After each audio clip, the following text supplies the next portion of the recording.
de verdad, fue dos de la Biblia. Capaz que hay más, pero fue el encuentro de José y su padre y del hijo pródigo.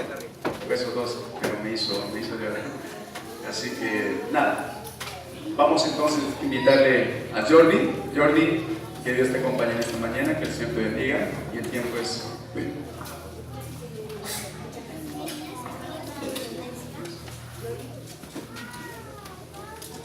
Nos colocamos en pie y hacemos una oración.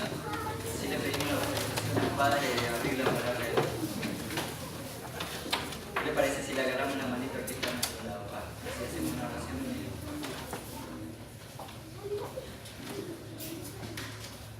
Hermoso Padre, Papito lindo y hermoso, quiero en esta mañana solicitarte permiso para abrir tu palabra.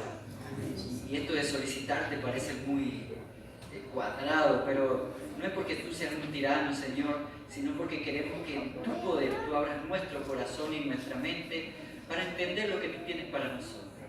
Padre, no soy digno. Y repito, cuando digo no soy digno, no me refiero a ti, un tirano, un Dios malo. Cuando digo que no soy digno, Señor, es porque es tu palabra, es santa, es pura, y mi naturaleza es pecaminosa. No estoy dudando de tu misericordia ni de tu gracia. Por eso es que en esta hora solicito que tú puedas poner en nuestro corazón el amor hacia tu palabra. Bendícenos en el santo nombre de Jesús. Amén. Amén. Le damos un fuerte abrazo al que está a nuestro lado. Le decimos, Cristo te amo.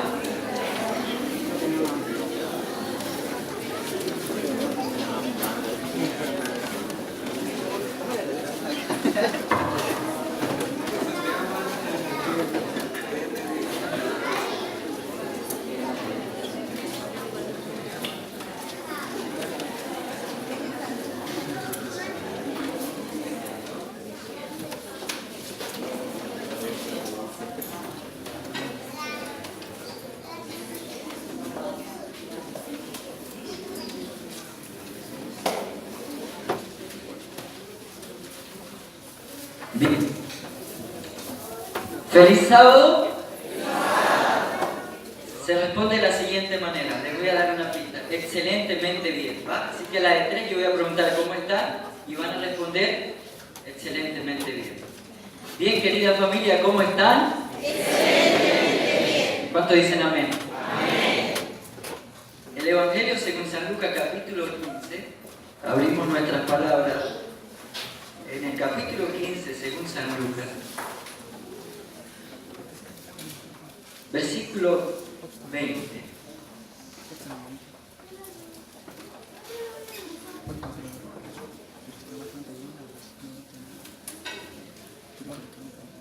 Cuando lo tenga, digan amén. Así empiezo a leer y nos mantenemos allí, no cerramos la Biblia, nos vamos a mantener allí y vamos a estudiar un ratito o el tiempo que sea necesario lo que Dios quiere decir, ¿va?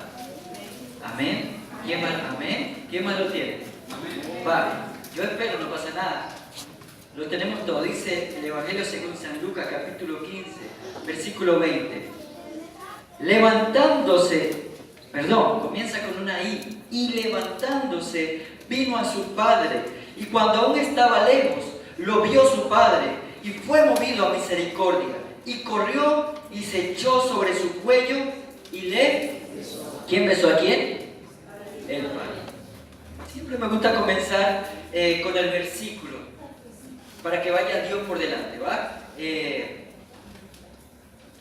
El abrazo tiene un motivo. Me niego a hablar del amor de Dios, me niego a hablar del amor y nosotros acá serios y bravos. Un abrazo hace demostrar entre hermanos el amor que nos tenemos en Cristo Jesús, ¿va? Así que espero que ese abrazo sea sincero. Hubo un abrazo allí en un matrimonio que me gustó. Yo detecto los abrazos sinceros, duran 4 segundos, 5 segundos. Esos segundos mágicos donde tú te desplomas en el pecho del otro y después vuelves en sí. ¡Ah, rico! Es como que si te llenaras de nafta el corazón para seguir adelante. Va, no vayan a llenarse de nafta, ¿no? No vayan a tomarse esto literal. Bien, me tomo 30 segunditos, 40 segundos para presentarme porque me gusta hablar de Dios, no me gusta hablar de mí. Mi nombre es Jordi Jesús Rodríguez Guzmán, vengo de la capital de noticia. Nada, desde los 14 años estoy en este ministerio de la predicación, a los 11 años me enamoré de Dios, véanme como un enamorado. El nombre predicador me queda alto, el nombre pastor me queda alto, por ahí hay otro que me dice pastor, los niñitos a veces corren y dicen pastor, no, ese nombre me queda muy alto. Cuando dicen que yo soy el que vengo a traer la palabra, el alimento espiritual no lo viene a traer Dios, véanme como un enamorado. Es tanto el enamorado que al hablar de Dios no puedo hablar con una cara de burro, comiendo limón, ¿no? Así no. Lo hablo con entusiasmo, con alegría y con mucho amor. Ese es Jordi, vengo acompañado de mis amigos acá de Brasil, que vienen de la iglesia del centro. Está Yamil, que está por allá sonido. Si alguien conoce a Yamil, nunca le gusta estar haciendo nada, siempre está haciendo algo. Hemos trabajado con él en un ministerio de ir predicando en iglesia por iglesia, llevando una verdad, un reavivamiento para la iglesia, una reforma espiritual. Amén. Vengo acompañado de mi hermosa compañera del ministerio, Angélica, acá la tiene. Y bueno, nada, encantadísimo con esta iglesia. Al llegar a la iglesia en Argentina me doy cuenta de algo que me gusta predicar mucho. Lo prediqué en Venezuela, en Colombia, oportunidades en Chile. Algo que se llama identidad. Y cada vez que yo entro a una iglesia argentina tiene que una bandera de Argentina. Eso no pasa en mi país. Cuando yo vaya de vuelta, decreto. Pero eso es identidad, eso es amor propio, eso es sentido de pertenencia, ¿va? Bueno, falta la del conquistador, la de Día Mayor y bueno, pero eso es identidad. Eso me encanta, de eso vamos a estar hablando hoy. Repito que el amor que nos recibió. Yo soy amante de los abrazos. Entonces cuando de entrada nos abrazamos, y eso me encantó, espero que no se pierda. Otra cosita que vi acá en especial, no vi en otra iglesia, es la campana. ¿No se molestan si la toco o no? Tengo permiso del cielo. No es común encontrarse la campana, ¿va? Así que es lindo. Así que cuando estén hablando mucho y toque la campana es para hacer silencio, ¿va? Hay otra cosa bellísima. El fondo. Quisiera estar allí. No es un momento donde tú quisieras estar allí. Te trae paz, te proporciona paz. Así que son una iglesia afortunada, bellísima, tanto estructural como en hermano. Sigan así, ¿va? Si hay que mejorar muchas cosas, hay que mejorar así, pero sigan como van por buen camino y que la bendición de Dios siempre esté en esta iglesia. Yo creo que yo puedo terminar con un amén y irme, porque el rincón infantil ya acabó con toda mi predicación, ¿no? Se la llevo toda. Justamente tocó dos puntos muy importantes. Aunque yo vengo en este asunto de predicar de alguien que estoy enamorado de los 14 años, hace poquito escuché esta predicación y casi que guindaba los guantes, se dice en un dialecto de boxeo, ¿no? Y casi que me retiraba de las predicaciones. Porque al escuchar esta predicación, ¿se ha sentido ese remolino de sentimientos dentro de ti? Eso lo sentí cuando escuché esta predicación. Le pedí perdón a Dios, no porque lo había predicado mal, sino que siempre me mantuvo una perspectiva muy cerrada, muy mía. Y esta predicación tiene, este tema tiene otra perspectiva más pura, más cristocéntrica que yo nunca se la había dado. La escuché, la anoté, me enamoré, la volví a escuchar de un predicador, Rodrigo Silva, si no me equivoco, así es el nombre, brasileño. Tuve que escuchar en Brasil, tuve que decir a mi novia que me la vaya traduciendo allí para irla entendiendo. Y con la misma exactitud, con el mismo amor, quiero yo traérsela en esta mañana. Está libre de anotar, está libre de escribir, de recordar esta predicación. Cuando sea otra vez posible, la venimos, la predicamos en una sociedad de jóvenes. Vamos a ver la parábola del hijo pródigo de una perspectiva diferente, de una perspectiva que me enamoró. Desde ese momento dejé de llamarle parábola del hijo pródigo. Y no quiero ser una persona que escriba sobre la Biblia. A la Biblia no se le cambiará ni una jota ni una tilde. Pero al final vamos a tener un título más bello sobre esta historia, ¿verdad? Me abre tres interrogantes cuando me mantengo en el Evangelio según San Lucas, capítulo 15. Y vamos avanzando. Dice el versículo 11 del capítulo 15, y voy a leer la parábola completa y allí nos detenemos y explicamos un momento. Estamos todos ubicados, ¿no? Dice, también dijo, escuchen bien, cada palabra en toda la escritura tiene un significado. Y ese también dijo va a ser muchas de las explicaciones en las cuales nos estaremos basando en la predicación. ¿Hay alguien que le falte Biblia? Ahí están los diáconos llevando Biblia. Si hay alguien que le falte Biblia, puede solicitar una. Vamos a estar allí en el Evangelio según San Lucas capítulo 15. Dice, un hombre tenía 2 hijos y el menor de ellos dijo a su padre, Padre, dame la parte de los bienes que me corresponde. Y le repartió los bienes. No muchos días después, juntándolo todo, el hijo menor se fue lejos a una provincia apartada y allí desperdició sus bienes, viviendo perdidamente. Y cuando todo hubo malgastado, vino una gran hambre en aquella provincia y comenzó a faltarle. Y se arrimó a uno de los ciudadanos de aquella tierra, el cual envió a su hacienda para que apacentase cerdos, y deseaba llenar su vientre de las algarrobas que comían los cerdos, pero nadie le daba. Y volviendo en sí dijo, ¿cuántos jornaleros en la casa de mi padre tienen qué? Y yo aquí perezco de hambre. Versículo 18 dice, me levantaré y iré a mi padre y le diré, Padre, he pecado contra el cielo y contra ti. Yo no soy digno de ser llamado, dudando de la misericordia de Dios. Hazme como a uno de tus jornaleros. Versículo 20 dice, y levantándose, vino a su padre. Y cuando aún estaba lejos, lo vio su padre al hijo, y fue movido a misericordia, y corrió, y se echó sobre su cuello, y le besó. Y el hijo le dijo, Padre, he pecado contra el cielo y contra ti, y ya no soy digno de ser llamado tu hijo. Pero el padre le dijo a su siervo, sacad el mejor vestido y vestidle, poned un anillo en su mano y calzados en sus pies, y traed el becerro gordo y matadlo, y comamos y hagamos fiesta. ¿Saben por qué? Porque este es mi hijo, muerto era y ha revivido. Se había perdido y es hallado. Y comenzaron a regocijarse. Pero pasa algo interesante en el versículo 25. Y su hijo mayor estaba en el campo. Y cuando vino y llegó cerca de la casa, oyó la música y las danzas. Y llamando a uno de los criados le preguntó, ¿qué era aquello? Y le dijo, tu hermano ha venido y tu padre ha hecho matar el becerro gordo por haberle recibido bueno y sano. Entonces se enojó y no quería entrar. Salió por tanto su padre y le rogaba que entrase.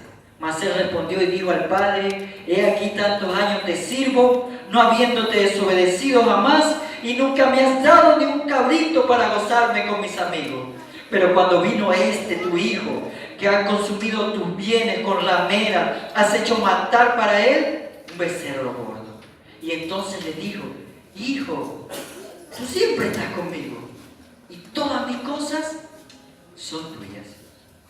Mas era necesario hacer fiesta y regocijarnos, porque tu hermano era muerto y ha revivido. Se había perdido y es hallado. En esta historia que acabamos de leer vemos tres incógnitas, 3 preguntas. La primera, la parábola habla sobre un hijo pródigo. Primer interrogante. Segunda, ¿el hijo mayor era bueno? ¿Tenía razón en molestarse el hijo? Tenemos una tercera que dice así. La historia termina en un hijo entra, pero no sabemos qué pasó. Es una historia sin fin. No sabemos si el hijo entró o no entró. No sabemos en qué terminó la conversación. Se quedó allí. Esta parábola, si se la contamos a una persona judía, a una persona del oriente, del occidente, donde se relata todos estos acontecimientos, donde está toda esta cultura, me van a decir que esta historia es mentira. Y me va a dar muchas explicaciones por lo cual esta historia es mentira. Yo no estoy diciendo que es mentira, pero ellos me dirían que esa historia es falsa, que no es verdadera. Primero, al igual ahorita le voy a dar la explicación trayéndola a la actualidad. Pero primero, donde se desarrolló esta historia, las costumbres cambian totalmente a una costumbre latina que tenemos nosotros. Y en aquel momento, la persona que tenía más autoridad después del padre, ¿quién era? El hijo mayor. Esto quiere decir que el que podía reclamar la herencia en dado caso era ¿quién?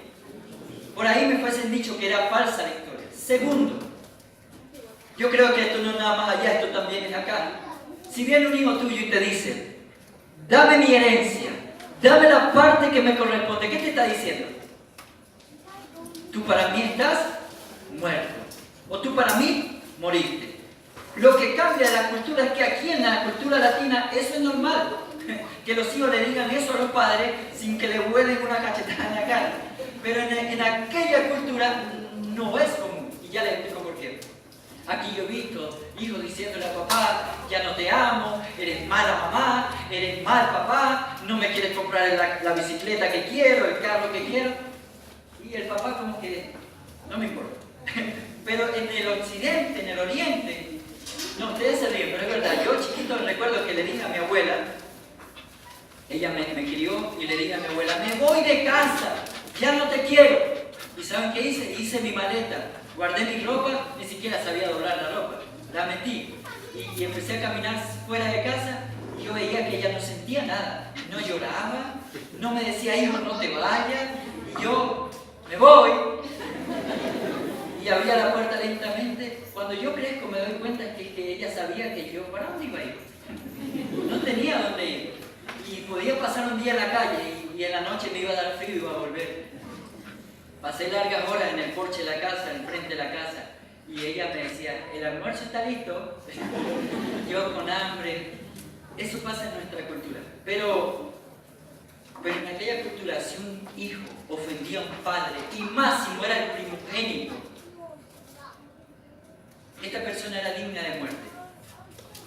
Se podía sentenciar de muerte. De hecho, los siervos de aquel jornal, de aquel jornalero, podían y tenían el derecho legal de apedrear a esta persona que ofendió a papá, que ofendió a padre.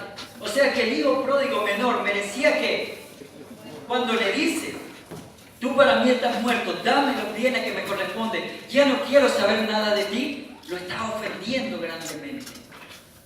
Y merecía, según la ley, muerte. Por ahí otro judío, otra persona del occidente, del oriente, me fuese dicho, esa parábola es falsa.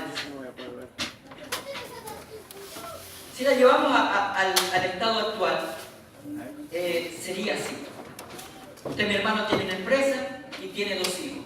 El hijo mayor le agarró el toque, le agarró el juego a su empresa y sabe administrar todos los puestos que tiene su empresa. Almacén, venta, caja, administración, gerencia, sabe todos los puestos. Estuvo con usted codo a codo, luchando para llevar adelante la empresa, ¿va? Pero usted tiene también un hijo menor. Y llega un hijo menor que es diferente al hijo mayor, que es juicioso, respetuoso, elegante, educado. Y viene falta de educación, y le dice, le gustan las fiestas, los boliches, le llaman acá, le gusta todo, y le dice a usted, papá, yo necesito que tú me des la parte que me corresponde de mi herencia. Yo necesito que tú me la des. Y increíblemente, el padre latino dice, está bien, hijo, voy a vender la mitad de las computadoras, la mitad de los escritorios, la mitad de todas las cosas que tienen valor y te daré tu parte. Y el papá hace eso, usted hermano hace eso, le da la parte al hijo menor y el hijo menor se va. Pero es que sí, aquí el hijo mayor, luchando y recuperando todo lo que se dividió y todo este asunto y todo lo otro. Entonces, tiempo después, su hijo menor regresa y habla con usted y le dice, papá, lo perdí todo, lo gasté en droga, en alcohol, en esto y en lo otro, y necesito que tú me des pan. Y usted no le da un almuerzo, usted le da la presidencia de la empresa. lo viste de presidente de la empresa. ¿Estaría bien eso? No, hablando humanamente, ¿estaría bien eso a nivel de padre? Sería un padre consentidor, ¿no? Y mi humanidad dice que sí, hasta cuando no entendía esto. ¿Tendría razón en molestarse el hijo mayor? Yo, papá, te ayudé a construir toda esta empresa. Cuando la teníamos construida, la picaste por la mitad, le diste la parte a él. Y seguí contigo, la llevamos adelante, recuperamos todo. Ahora que él vuelve, lo pones de presidente. Y yo siempre me he luchado ese puesto. Yo he sido herente para llegar a ser presidente. Pero a mí, que he estado acá, nunca me han regalado ni un carro. ¿Estaría bien que el hijo mayor se prestara, sí o no? Sí. Y es que nuestro amor es muy diferente al amor de Dios. Y yo digo, si yo fuese el hermano mayor, yo no me molestaría, lo mato. Porque es que es injusto. Es injusto. Y por eso alabo a Dios, por eso estoy enamorado de Dios, por eso, entre comillas, le sirvo a Dios. Yo estoy muy lejos de ser un siervo de Dios. El nombre siervo de Dios es algo que quiero llegar a alcanzar, que admiro alcanzar, que en algún momento sé que alcanzaré. Pero ser un siervo de Dios indica mucha santidad, mucha pureza, mucha relación que yo aún no tengo. Pero por eso intento ser un siervo de Dios. Porque el amor de Dios es muy diferente al nuestro y ya no vamos a ver por qué. El judío me seguiría diciendo, esa parábola es mentira, ¿sabes por qué? Porque cuando el hijo volvió a la entrada de la hacienda, papá corrió hacia él. Y no hay padre en esta cultura que corra. Correr es bajarse de nivel, es deshonrar su nivel. Un padre con autoridad y teniendo todos sus bienes camina con elegancia, con autoridad, reflejando su presencia. Él nunca correría. ¿Y sabes qué? Es mentira, porque al llegar en la puerta ese hijo que volvió después de ofender a papá y gastarse todo, lo fuesen apedreado, lo fuesen matado. Y una última cosa dice, por el cual pone en duda la persona esta parábola, basándose en su amor propio y en su lógica propia. El hijo mayor ya estuviese muerto también, porque el hijo mayor no era bueno, el hijo mayor era malo también, era un pecador. Y yo nunca en mi vida, todos mis años de predicación, yo nunca había visto el hijo mayor como malo. Y yo le daba la razón y yo decía, no, y es que tiene razón para molestarse. Pero cuando son personas de esta cultura, entienden un mensaje más profundo y dicen, el hijo mayor tampoco estuviese vivo, estuviese muerto, porque él ofendió a papá también. ¿Por qué? Porque en esa cultura, el que tiene más poder después del padre, ¿quién es? El mayor. O sea que si el hijo menor viene a reclamar la herencia, ¿cuál era el papel del hijo mayor? No, cabezón, ¿qué te pasa? Tú estás loco, que vete, deja de ofender a mi papá. ¿Sí? Esa era la actitud. ¿Qué hizo el hijo mayor? Segunda ofensa del hijo mayor. Versículo 11. Versículo 12, perdón. Y dice, y el menor de ellos dijo a su padre, padre, dame la parte de los bienes que me corresponde, y el padre le repartió. Hay una letrita al final que me da la explicación de todo. Una letra. Por eso es que es tan importante tener cuidado con todas las comas en la Biblia, las letras. Hay una letra que me da la explicación de la ofensa del hijo mayor hacia el padre. ¿Les? ¿O dice le? Eso quiere decir que la herencia se la repartió ¿a quién? A los dos. Cuando el hijo mayor recibió la herencia, se hizo culpable. El papel del hijo mayor es decir, no papá, yo no voy a recibir nada. Tú para mí no estás muerto, tú vives. Los dos ofendieron al padre. Solamente que uno tuvo el atrevimiento y la rebeldía de decirlo y sacarlo, y otro tuvo la cobardía de callarlo. Y allí donde entra en juego la frase que dice, Dios ama más a un pecador que se arrepiente que la hipocresía de un santo. Esta parábola comienza con una palabra y dice así. Y también dijo, versículo 11, ¿estamos allí? Y también dijo, familia, si yo te digo, si tú estás entrando y yo digo, y también digo, ¿qué te imaginas tú? Que antes de eso yo estaba diciendo una cosa, ¿no? Antes de eso yo estaba hablando otra cosa. O sigo diciendo. Entonces tú entras y dices, ¿de qué estaba hablando el hermano? ¿De qué estaba tratando el tema? Entonces, y también digo, estaba hablando de algo. Cuando Jesús dijo, esto es porque antes había otra parábola. ¿De qué se trataba la parábola que estaba anterior a esta? Parábola de la moneda perdida. Otra incoherencia más para la cultura de este lugar. Y quiero explicarte. Dice, escucha bien con qué comienza la pregunta. ¿O qué mujer? No comienza con ¿qué mujer? No, dice, ¿o qué mujer? Tiene 10 dracmas, se pierde un dracma, no enciende la lámpara y barre la casa y busca con diligencia hasta encontrarla. Y cuando la encuentra, reúne a sus amigas y vecinas diciendo, gozaos conmigo, porque he encontrado la dracma que había perdido. Así os digo, que hay gozo delante de los ángeles de Dios por un pecador que ¿qué?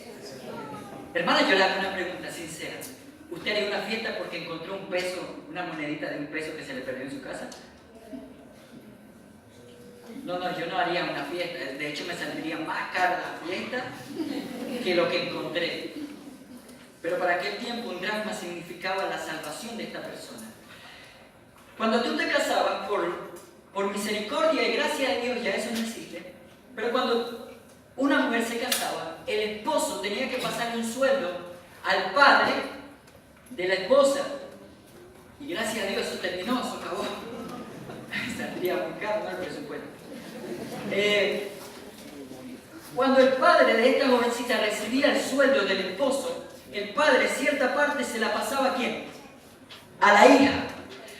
Porque si algún momento ocurría una emergencia, por ejemplo, el esposo se murió, el esposo fue a una guerra y nunca volvió, o pasó una cosa en el cual la hija tenga que volver a casa o volver a un familiar, tenga dinero. Esos dramas significaban su salvación. Por eso es que lo buscó con tanta diligencia, lo buscó con tanta delicadez y cuando lo encontró, la alegría. E hizo fiesta. ¿Una moneda piensa? No, una moneda no tiene raciocinio. La moneda estaba perdida, pero ¿sabía que estaba perdida? ¿Alguien sabía que estaba perdida? La mujer, pero la moneda estaba dentro de casa. Cuando dice Jesús, ¿o qué mujer? Está haciendo una comparación. Yo le digo al hermano, por ejemplo, estamos hablando de Argentina, un ejemplo, y digamos, ¿o qué país es más bonito que Argentina? Entonces, los que están alrededor escuchan y dicen, están hablando de algo más, porque le dije, ¿o qué? Estoy comparando. Si fuese una pregunta que naciera de la nada, yo le diría, hermano, ¿qué país es más hermoso que Argentina? ¿Qué? Sin el ¿o qué? Esto me quiere decir que antes de eso Jesús estaba hablando de otra cosa, ¿no? ¿De qué estaba hablando Jesús? De la oveja perdida. Dice el versículo 3, entonces, y comenzamos con otro entonces. Entonces, ¿qué dice? Él les refirió esta parábola diciendo, ¿qué hombre de vosotros teniendo 100 ovejas, si pierde una de ellas, no deja las 90 y mueve en el desierto y va tras la que se perdió hasta encontrarla? Y cuando la encuentra, la pone sobre sus hombros gozosos y al llegar a casa reúne a sus amigos y vecinos diciendo, Gozaos conmigo, porque he encontrado mi oveja que se había perdido. Os digo que si habrá más gozo en el cielo por un pecador que se arrepiente que por 99 justos que no necesitan de arrepentimiento. Sigo con este asunto de las moneditas, ¿va? Usted tiene 100 pesos en monedas. Se le pierde una. ¿En serio gastaría tanto tiempo por buscar una sola moneda? No. Digamos que la encuentra. La encontró. ¿Haría una fiesta con sus amigos porque encontró esa monedita? ¿Y si tiene 99? A menos que sea un compulsivo en extremo, ¿no? Que tengas esa patología. Pero, digamos que la encontraste y hiciste fiesta. ¿La oveja sabía que estaba perdida, sí o no? Científicamente, no hay animal que se sienta más desprotegido cuando está perdido que una oveja. Las ovejas saben cuando están perdidas. No escuchan la voz de su pastor, no escuchan su rebaño, saben. Y empiezan a temblar. Un pastor llega a tener tanta relación con sus ovejas, tanta, que digamos que ustedes son un rebaño y yo no soy el pastor de ustedes y yo empiezo a gritarle, no sé, un silbido, un grito, o vengan, y no vienen. Pero su pastor viene y les habla, ustedes como ovejas inmediatamente atienden a la voz de su pastor. Hay una relación estrecha. Por eso es que este pastor se alegra tanto al encontrar que su oveja o su hija, como le quieran llamar, había una relación muy estrecha. ¿La oveja sabía que estaba perdida, sí o no? Sí. ¿Y estaba fuera o dentro del redil? En el desierto. Aquí tenemos la parábola del hijo pródigo. Aquí tenemos la moneda perdida. Y aquí tenemos la parábola de la oveja perdida. Parábola que para nosotros no concuerda mucho, ¿no? Porque en nuestra cultura no la entendemos. Pero al ir explicando un poquito esto, vamos entendiendo cada cosa. Al parecer, Jesús estaba explicándole a ciertas personas que hay personas dentro de la iglesia que están perdidas, pero están dentro, como la moneda. Hay personas que están perdidas y lo aceptan, están fuera, como la oveja. Y al parecer ellos no entendían y tuvo que explicarle la parábola del el hijo pródigo mayor. Perdón, el hijo mayor representa a quién? A la moneda perdida. El hijo menor representa a quién? A la oveja perdida. El hijo menor salió de casa, se fue de casa, y dice uno de los versículos, y volviendo en sí dijo. Cuando la palabra de Dios me dice y volviendo en sí, es porque estaba fuera de sí, no estaba siendo él, había perdido su identidad, no estaba en casa. Y volviendo en sí, sabía que estaba perdido, estaba fuera de casa. Pero hay un problema grandísimo cuando estamos perdidos dentro de casa. Cuando venimos por costumbre, cuando no sentimos a Dios, cuando queremos que se acabe el sermón, cuando le tocó predicar a la hermanita de 99 años y no ve y se le caen los lentes y ya me quiero ir y ya quiero que se acabe el sábado y no quiero que llegue el viernes por la noche. Hay monedas que cuando hay culto de oración los martes, los miércoles, buscan cualquier pretexto para no venir. Y lo delicado de este asunto es que la moneda está dentro y no se quiere aceptar que está perdida. El hijo mayor ofendió muchas veces al padre en silencio. Pero como lo hizo en silencio, él se creía perfecto y con derechos. Y le decía, tú a mí nunca me has regalado nada, yo nunca me he ido. Hijo, no te has ido, pero me has ofendido. A tal punto llegó la perfección, entre comillas, del hijo mayor, que dice, ¿cómo se refiere cuando habla del hermano menor? Y este, como si fuese una cosa, un animal. Y lamentablemente una de las cosas que más me cuesta aceptar como ser humano es saber que la persona que me hace daño Dios se desvela también para salvarle, igual como se desveló por mí. Dios estuvo luchando conmigo durante muchos años de mi vida para encontrarme. Y me cuesta saber que las personas que a mí me hicieron daño, me hacen daño, tienen la misma chance de salvarse que yo. Y que Dios se está desvelando para salvarlos igual que lo hizo conmigo. El padre que me abandonó, el hombre que abusó de mí, por poner ejemplo, ¿no? El hombre que me maltrató, el esposo que me tenía que amar pero no me amó, aquel vecino que me chocó el carro o que me robó, el presidente que está gobernando mi nación que parece un dictador. Dios se está desvelando, no lo digo por acá, lo digo por mi país. Cuidado. Y Dios se está desvelando tanto por él como lo hizo conmigo. Y a veces me cuesta aceptar eso como ser humano. Y me pregunto si soy el hijo mayor o el hijo menor. Y al comenzar, comenzamos con una pregunta. ¿Se llama la parábola del hijo pródigo? No. Aquí vemos que esta parábola se debería llamar un padre amoroso. Porque no importa si tú te identificas con la oveja perdida, con la moneda perdida, o con el hijo mayor o con el hijo menor. Aquí no se trata de qué tipo de pecador tú eres o que yo soy.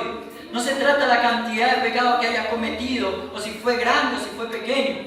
No se trata, hermano, qué mandamiento quebrantaste. Aquí estamos hablando de un padre amoroso que te quiere perdonar.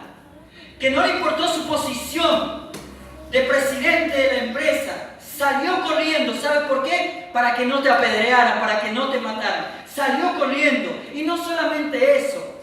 El hijo se postró diciéndole: papá, he pecado contra el cielo y contra ti. No merezco ser tu hijo. ¿Tú sabes qué hizo papá? Elegante, pulcro, santo y perfecto. Se arrodilló y le besó el cuello. El hermano, cuando estábamos hablando allá atrás, me dijo: ¿cómo te has sentido aquí en Argentina? Bien. ¿Cómo está la adaptación? Bien. Y nos pusimos a reír porque le dije: lo que más me costó adaptarme en Argentina fue el beso. Cuando yo llego por primera vez a la iglesia y un hombre me recibe con un beso, eso fue como ¡no! Y fui al baño, me desinfecté, me eché alcohol. Después entendí que es muy del argentino y no, ya, venga hermano, béseme. Tenga el otro. Eso para nosotros es muy normal. Pero en aquel tiempo se besaban solamente entre las personas que tenían mayor rango. Por ejemplo, ese padre se podía besar con otro jornalero, ¿sí? con otro presidente de empresa, con otra persona bien preparada. Porque el beso significaba que estamos a la misma estatura. Pero ¿qué estatura va a tener igual al padre este jovencito que se gastó, hizo y deshizo, y fue a boliche, y se lo gastó con mujeres, y con alcohol? ¿Qué altura va a estar el padre? Y el padre no le importó, se bajó, se arrodilló y con misericordia y gracia besó ¿a quién? Al hijo, poniéndolo en el mismo nivel que él. Por eso es que hay un versículo en la Biblia que dice: y quitaré de vosotros todo corazón de piedra y pondré un corazón ¿de qué? De carne. Haré que andes en mis estatutos y pondré mi espíritu en ti. Y yo no lo entendí hasta que vi esa partecita del beso. Cuando papá besa al hijo, le dice: levántate, tú no eres un pecador, eres mi hijo. Y me encanta la parte que el hijo le dice: papá, he pecado contra el cielo y contra ti. Y el papá lo deja en visto, lo dejó en azulito, así en el pasaje. Porque papá no dijo: sí, hijo, pecaste, tranquilo, ya va a pasar. No, lo ignoró. Papá, he pecado contra el cielo y contra ti. No, papá estaba aquí, ¿no? Ok, cambió. Papá, he pecado contra el cielo y contra ti. ¿Y sabes qué hizo papá? Traigan vestidos, traigan anillos, traigan... Y lo ignoró totalmente. Y yo decía: bueno, cualquier papá viste a un hijo porque está sucio. No, las vestimentas significaban: tú eres parte de la casa real. Cuando David viste a Mefibosé de las vestiduras del rey, le estaba diciendo: tú comes en esta mesa del rey, tú duermes en esta casa del rey, tú formas parte de la realeza. Cuando el faraón le puso el anillo a José, ¿qué le estaba diciendo? Tú eres parte de la realeza. Papá subió de la inmundicia del pecado al hijo por amor. Para la cultura judía esto es insólito, para la cultura del oriente, del occidente. Para mí también era insólito. Yo le daba la razón al hijo mayor. Por eso me atreví a cambiar del título, no literal, ¿va? No va a decir que ahí está por ahí está un hermano que está cambiando la Biblia. No se llama el hijo pródigo, se llama un padre amoroso. Antes de terminar, vamos a tener un especial.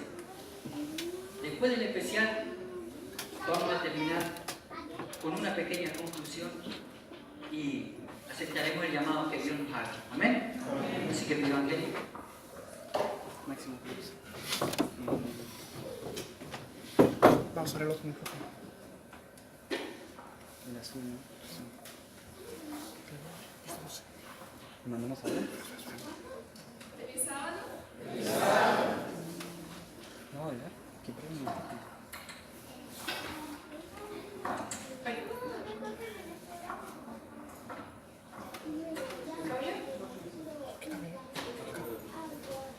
¿Qué? ¿Que cambié? No se escucha.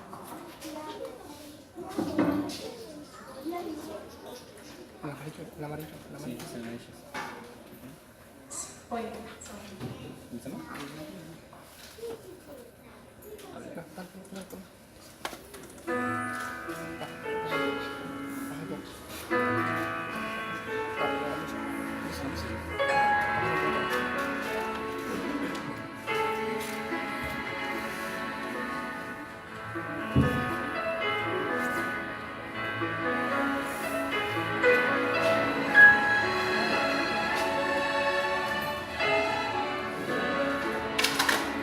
Dios poderoso y eterno, mi glorioso Señor, la salvación trajo el mundo, abriendo sus brazos de amor. Oh, abriendo sus brazos de amor.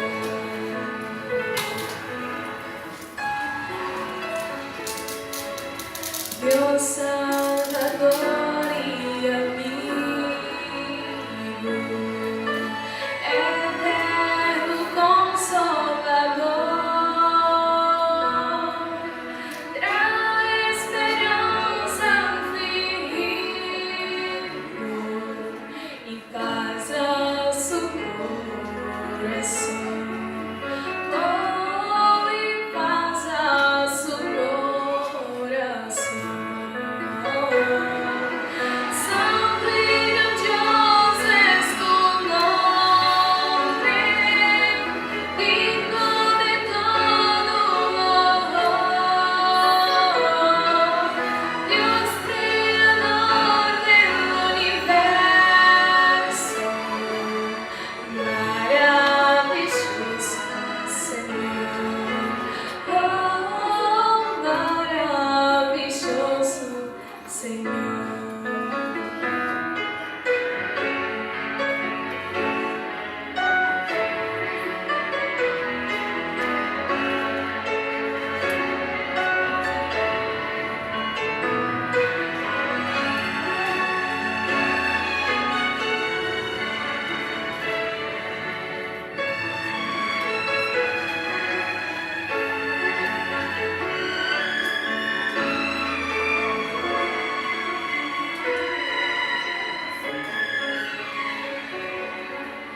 Mi corazón te busca, quiere pedirte perdón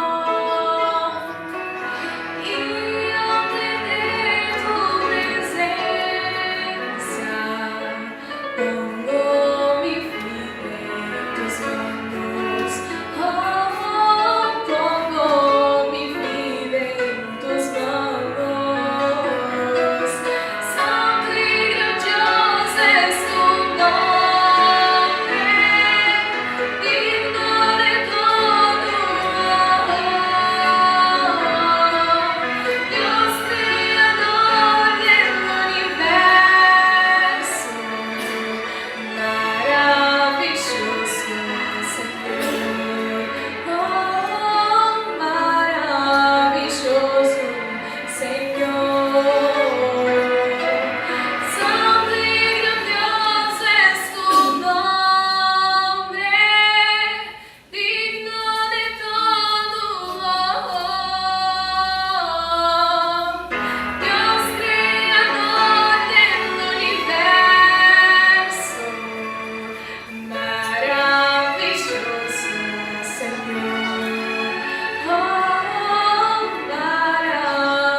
Dios.